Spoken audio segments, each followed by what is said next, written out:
My name is Lesa Brackbill, and my daughter Victoria died from Krabbe Disease in 2016.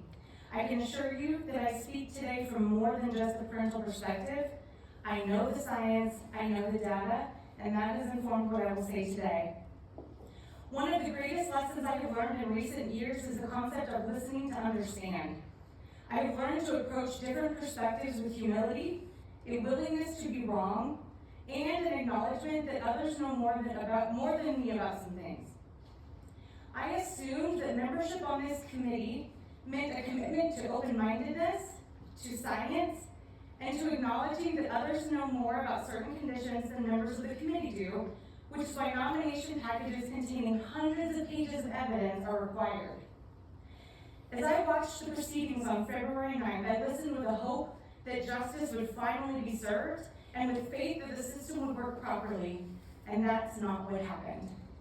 Instead, I watched in disbelief as the afternoon unfolded, and people with a known bias against screening for Krabbe disease, one of whom published a paper about it, were placed in charge of the benefit-risk analysis. I watched as misinformation was shared about diagnosis and treatment. I observed as the committee asked questions amongst themselves that they couldn't answer, instead of asking actual experts to clarify and inform. Your response letter listed 3 evidence gaps, 2 of which were fully included in the package, and the third one is not even an existent issue. What I learned on February 9th is that even the best systems are susceptible to failure. We in the advocacy community are encouraged to trust you, to allow the evidence-based process to work instead of legislatively mandating that conditions be added, which we are very good at doing. You ask so much of each rare disease group, both in time and in money, which can be millions of dollars, before we even nominate. And we comply because it seems like the right thing to do. So what are we supposed to do when that process is overridden by bias, neglects evidence, and ignores statutes? What do we say when the goalposts are moved mid-consideration?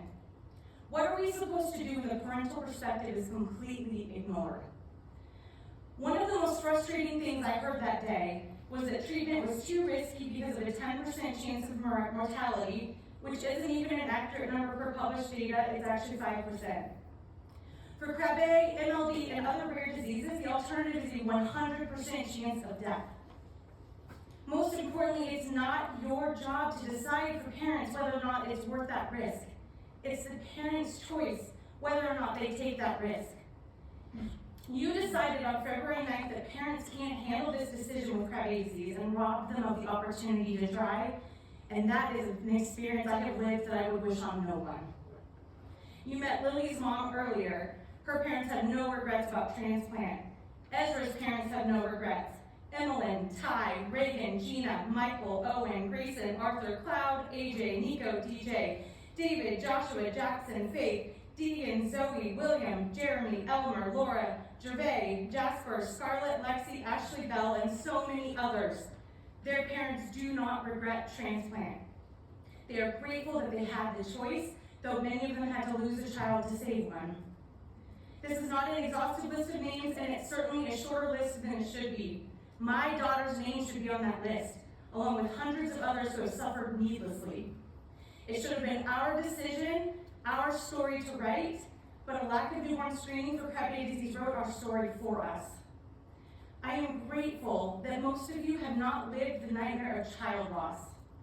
I urge you to listen to those who have, and to the scientists and clinicians who have spent decades working on Krabbe.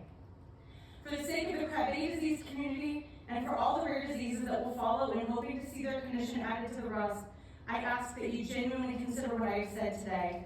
But mostly I hope you will humbly be willing to admit that perhaps you were wrong, because lives are literally depending on it. Thank you.